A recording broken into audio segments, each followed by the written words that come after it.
Hello दोस्तों। तो एक बार फिर आप सभी का स्वागत है हमारे यूट्यूब चैनल ओरिजिन्स ईशाला पे। तो इस लेक्चर में हम अपना लास्ट टाइप का टॉपिक पाउडर मेटलर्जी कंटिन्यू करने वाले हैं और इसके अंदर हम पाउडर प्रोडक्शन के बाद वाली जो प्रोसेस है उसको समझने वाले हैं। तो सबसे पहले हम उन प्रोसेसेस पर जाएं उससे पहले हमें कुछ इम्पोर्टेंट प्रॉपर्टीज़ है मेटल पाउडर की, यानी कि छोटी मोटी ऐसी कुछ बातें जो as a engineer, as a mechanical and metallurgical engineer आपको पता होनी चाहिए मेटल पाउडर्स के बारे में कि आखिर इन मेटल पाउडर्स की ऐसी क्या खासियत है कि जो इसके पीछे हम इतने पागल होकर इन पाउडर्स को बनाने में लगे हैं। ऐसी क्या प्रॉपर्टीज़ है जिन्हें हमें ध्यान रख के इन पाउडर्स को बनाना है। तो सबसे पहला ऑब्वियसली कि आपका जो मेटल पाउडर है उसकी प्योरिटी कितनी है, वो कितना शुद्ध है।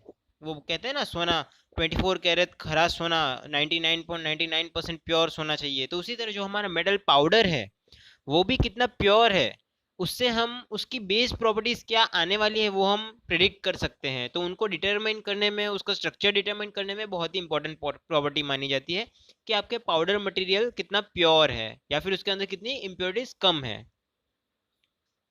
उसके बाद है केमिकल कंपोजिशन। तो कोई भी मटेरियल उसका खुद का एक बेस स्ट्रक्चर, केमिकल कंपोजिशन लेके इस नेचर ने बनाया है। तो आपका जो पाउडर बना है उसका पाउडर बन जाने के बाद क्या केमिकल कंपोजिशन है ये जानना ज़रूरी है। इसलिए कि अगर आपको उसके ऊपर कोई और प्रोसेस करना हो, हीट ट्रीटमेंट हो गई या फिर सिंटरिंग हो गई, तो उससे उस केमिकल प्रॉपर्टी पर कोई असर होगा या नहीं होगा, वो जानने के लिए केमिकल कंपोजिशन आपको पाउडर मटेरियल का स्टडी करना पड़ता है। अब आ रहा है सबसे मेन, पार्टिकल साइज। यानी आपने जो पाउडर बनाया है उसके पार्टिकल्स का डायामीटर कितना होगा या फिर वो साइज कितना होगा, वो डिसाइडिंग फैक्टर हमारा बहुत मेन है। तो उससे क्या क्या हम डिसाइड करते हैं। तो सबसे पहला मोल्ड स्ट्रेंथ जो है वो इस पे डिपेंड करती है। बाद में हमारा जो कॉम्पैक्ट है, यानी कि एक बार हमारे पाउडर को हम शेप दे के पार्ट बना दे उसके बाद उसकी जो डेंसिटी आएगी, उसकी डेंसिटी कितनी होगी वो इस पे डिपेंड करती है।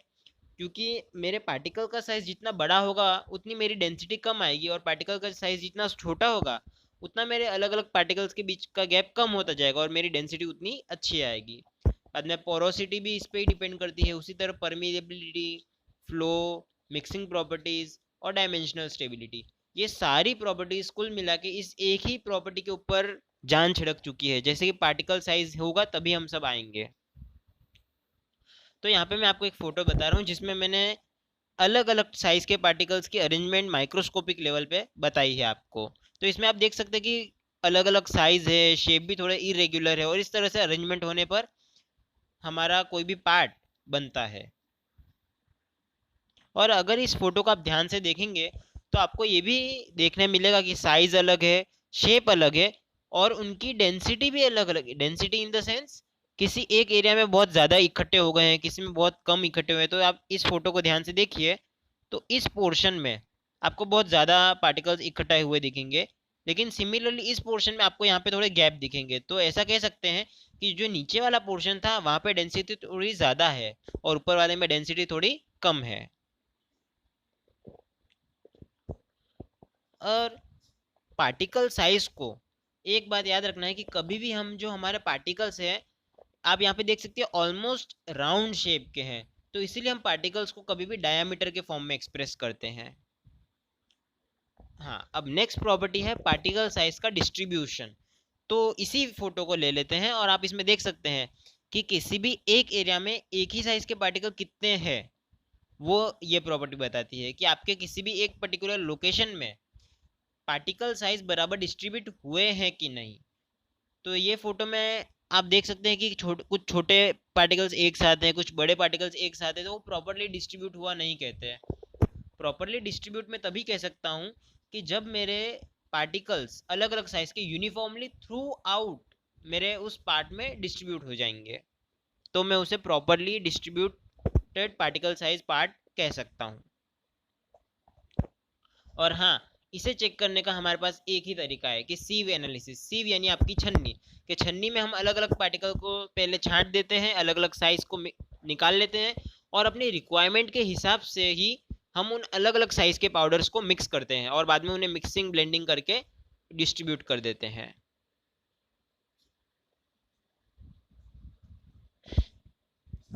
अब जो नेक्स्ट प्रॉपर्टी है वो है पार्टिकल शेप।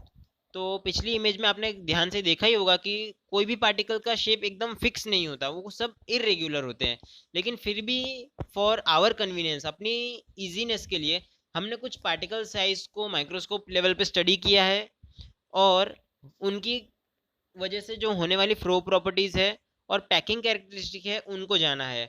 और कुछ ऐसे कॉमन पार्टिकल शेप्स हैं जो मैं आपको बता रहा हूँ, जैसे कि स्पेरिकल जो हमारा आइडियल शेप है, बाद में एक्यूकुलर जो आप देख सकते हो कुछ एकदम डंडे की तरह पतले घास के तिनके की तरह दिखता है, बाद में राउंडेड, अगर कोई पार्टिकल कंप्लीटली स्पेरिकल नहीं हो सकता है तो वो राउंडेड बन के रह जाता है, बाद में फ्लेकी, आपने केलॉग्स कॉर्नफ्लेक्स तो खाए होंगे, तो उसके शेप की तरह जो होते हैं कॉर्नफ्लेक्स के, वो फ्लेकी पार्टिकल शेप होते हैं।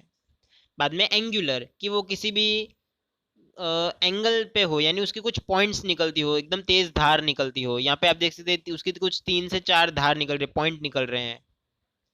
और सबसे इनफेमस यानी सबसे खराब जिसे मानते हैं वो है डेंड्राइट। तो यहाँ पे आप ये सोच रहे होंगे क्या इमेज में झाड़ पौधे बताए, वो झाड़ पौधे नहीं है, वो हमारे पाउडर का माइक्रोस्कोपिक लेवल पे आपको फोटो बताया, क्योंकि स्पेरिकल और डेंड्राइट दोनों ही बहुत ही फेमस है। स्पेरिकल अच्छे के लिए फेमस है और डेंड्राइट खराब के लिए फेमस है। तो डेंड्राइट का भी इसलिए मैंने आपको माइक्रोस्कोपिक फोटो ही बताया कि कुछ पत्ते फत्ते जैसा दिख रहा है ब्लैक एंड व्हाइट में आपको। तो इसका शेप बहुत ही इरेग्युलर होता है, कंप्लीटली रैंडम। इस शेप की प्रॉपर्टीज बहुत खराब मानी जाती है, और इसके अलावा जो स्पेरिकल शेप है उसकी प्रॉपर्टीज को बहुत ही अच्छा माना जाता है, क्योंकि वो फ्लो अच्छे से होता है, पैकिंग अच्छे से हो सकती है। लेकिन डेंड्राइट इंटरलॉक हो जाता है, फ्लो नहीं हो पाता, रैंडम पोजिशंस ले लेता है, उसको प्रिडिक्ट करना इम्पॉसिबल है, इसलिए वो खराब माना जाता है। अब नेक्स्ट प्रॉपर्टी है फ्लो रेट, कि आपका मेटल पाउडर कैसे फ्लो हो सकता है या फिर कितनी स्पीड से फ्लो हो सकता है और आपकी डाई कैविटी को कितनी जल्दी भर सकता है। यहाँ पे आपको एक बात याद रखनी है कि डाई कैविटी कितनी जल्दी भर सकता है, ये शब्द इंपॉर्टेंट आना चाहिए, क्योंकि फ्लो रेट उसी पे डिपेंडेंट है कि आपकी डाई कैविटी को कितनी जल्दी भर सकता है, क्योंकि ये हमें प्रोडक्शन रेट नक्की करने में काम लगती है इंडस्ट्री में। क्योंकि इंडस्ट्री का मेजर गोल यही होता है कि काम जल्दी से जल्दी करना है और पैसे जल्दी से जल्दी कमाना है। क्यों? है ना? आपका भी गोल यही होगा कि पैसे जल्दी कमाना है, तो बस इंडस्ट्रीज का भी यही है। इसलिए वो यही चाहते हैं कि फ्लो रेट ज़्यादा से ज़्यादा मिले। तो अब इन्हें शेप से रिलेट करते हैं, तो जो हमारे स्पेरिकल शेप होते हैं उनकी फ्लो रेट बहुत ज़्यादा हो, क्योंकि वो स्मूथ होते हैं तो उनमें फ्रिक्शन कम लगता है, इसलिए वो फ्लो इजीली होते हैं। लेकिन डेंड्राइट्स होते हैं वो थोड़े रफ होते हैं, एक दूसरे में इंटरलॉक बहुत होया करते हैं, इसलिए वो फ्लो इजीली नहीं हो पाते, इसलिए उनमें सबसे कम फ्लो रेट देखने मिलती है। अब नेक्स्ट जो प्रॉपर्टी है वो बहुत ही इंपॉर्टेंट है, उसका नाम है अपेरेंट डेंसिटी। ये समझना बहुत ज़रूरी है, क्योंकि इसको बहुत बार नॉर्मल डेंसिटी से कंफ्यूज कर दिया जाता है। तो अगर किसी भी डाई कैविटी के अंदर हम पाउडर को फुल फिल करते हैं, तब वो लूजली हीप किए जाते हैं ऐसा कहते हैं। तो उस टाइम उस कैविटी को कंप्लीटली भरने के लिए जो वजन होता है उस वॉल्यूम के अंदर, उन दोनों के रेशियो को हम अपेरेंट डेंसिटी कहते हैं। तो उससे समझाने के लिए मैं आपको फिगर बता रहा हूँ कि जस्ट एक पाउडर को कॉम्पैक्ट करने के लिए भरा ही गया है। तो यहाँ पे आप देख सकते हैं कि ये वाली वॉल्यूम और ये वाली वॉल्यूम, दोनों की वॉल्यूम अलग है, और कलर इसलिए अलग है क्योंकि ये वाला जो मेरा पोर्शन था यहाँ पे लूज है और यहाँ पे इस पोर्शन में टाइट है पैकिंग। तो ये जो लूज पैकिंग वाली कंडीशन में जो वेट है मेरा वजन और उसका जो वॉल्यूम है, दोनों के रेशियो को अपेरेंट डेंसिटी कहेंगे। तो वजन तो दोनों का सेम है, पर बदलाई क्या है, वॉल्यूम बदला गई है, क्योंकि पहले मेरी वॉल्यूम उसी वजन के लिए ज़्यादा थी और अब कम हो गई है। तो स्टार्टिंग कंडीशन में मैं ऐसा बोल सकता हूँ कि मेरी डेंसिटी कम थी, वो मेरी अपेरेंट डेंसिटी है, और एक बार मेरा कॉम्पैक्ट हो गया यानी उसको मैंने प्रेशर से प्रेस कर दिया है, तो वो मेरी नॉर्मल डेंसिटी हो जाएगी। और लास्ट में आती है हमारी माइक्रो स्ट्रक्चर, कि कोई भी माइक्रो स्ट्रक्चर आपको पाउडर के बारे में पता होना चाहिए, क्योंकि फाइनली आपके बेस जो प्रॉपर्टीज है मेटल की, मटेरियल की, वो उसके माइक्रोस्ट्रक्चर पे डिपेंड करती है। इसलिए आपको माइक्रोस्ट्रक्चर भी पता होना चाहिए, क्योंकि फाइनल प्रॉपर्टीज जो होगी हमारे कंपोनेंट की वो उसी के ऊपर डिपेंडेंट होगी। हाँ, 100% कम्प्लीटली तो नहीं हो सकती, क्योंकि कुछ प्रॉपर्टीज पाउडर मेटलर्जी के प्रोसेस की वजह से चेंज होती है, पर उसकी जो प्रेडिक्शन करना है हमें प्रॉपर्टीज का, वो भी इस पे ही हम आधार पे कर सकते हैं। चलिए, अब हम, वो जो छोटी मोटी बात थी वो बहुत लंबी चल गई पाउडर की प्रॉपर्टीज की। अब हम अपने मेन नेक्स्ट स्टेप पे आते हैं, वो है मिक्सिंग एंड ब्लेंडिंग। लेकिन इससे पहले एक वस्तु तो जानने की, आखिर ये वाहियात चीज हमें पढ़नी क्यों है, मिक्सिंग ब्लेंडिंग करनी क्यों है, ये सबसे बड़ा क्वेश्चन मार्क है। तो कोई भी मेटल पाउडर रिडक्शन के सिवाय, हाँ, रिडक्शन प्रोसेस के अलावा बनाया गया कोई भी मेटल पाउडर आप डायरेक्टली कॉम्पैक्ट करने के लिए नहीं ले जा सकते, क्योंकि उसके अंदर कुछ प्रॉपर्टीज की अब भी कमी है। अब भी हमारा हीरो 100% हीरो नहीं बना, अभी 90% पे ही अटक गया है। तो उस 10% कमी को पूरा करने के लिए हमें कुछ थोड़ा सा मेहनत करनी पड़ती है मिक्सिंग और ब्लेंडिंग करके। तो मिक्सिंग ब्लेंडिंग को अब आप कंफ्यूज अपने घर के मिक्सर ग्राइंडर से मत कीजिएगा, मिक्सर ब्लेंडर से, क्योंकि यहाँ का प्रोसेस थोड़ा सा अलग है। और हाँ, क्योंकि ये सारी प्रॉपर्टीज हमें नहीं मिलती, तो पाउडर को उस कंडीशन पे लाने के लिए कि अब हम उसे कंपैक्ट कर सकें रिडक्शन के सिवाय, ये बात आपको याद रखनी है, हाँ, कि रिडक्शन के सिवाय वाले को ही कंडीशन करना है। तो उसे कंडीशन करने के लिए कुछ स्पेशल टेक्निक हम यूज करते हैं, जो है ब्लेंडिंग और मिक्सिंग, ताकि हमें कंपोजिशन, फॉर्म और प्रॉपर्टीज वगैरह वगैरह वगैरह मिल जाए।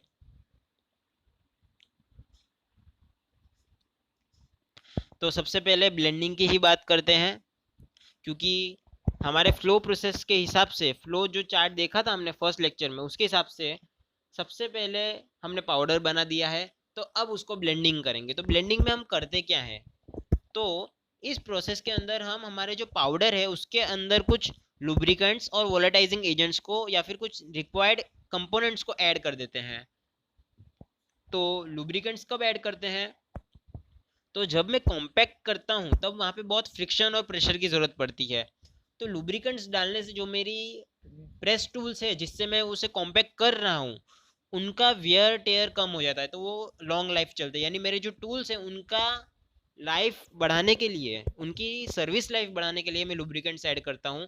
और इसके अलावा सेल्फ लुब्रिकेटिंग बेयरिंग्स जैसे एलिमेंट्स को जब मुझे मैन्युफैक्चर करना हो तब भी मैं लुब्रिकेंट्स ऐड करूँगा।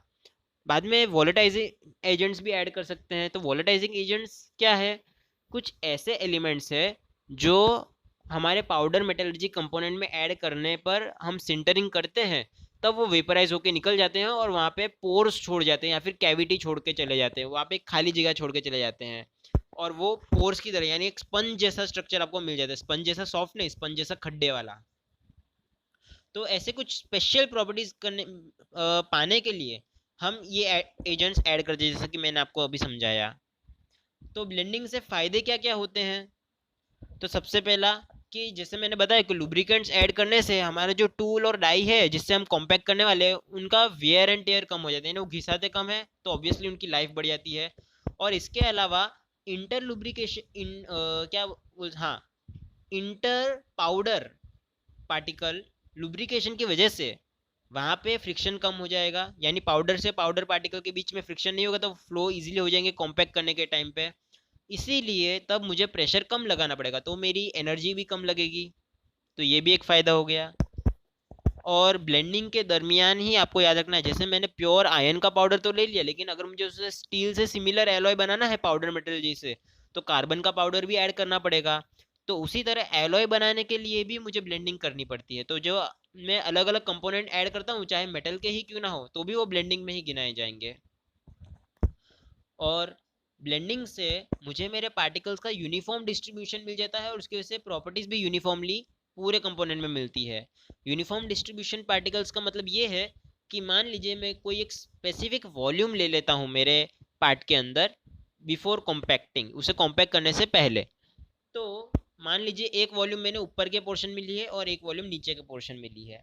तो जो ऊपर वाला पोर्शन है उसमें आयन के साथ कार्बन का पाउडर थोड़ा ज़्यादा है और नीचे में थोड़ा कम है, तो मुझे उसे थोड़ा अच्छे से हिलाना पड़ेगा या फिर ब्लेंड करना पड़ेगा, ताकि ऊपर भी कार्बन और आयन का मिक्सचर बराबर हो और नीचे भी आयन और कार्बन का मिक्सचर परसेंटेज बराबर आए।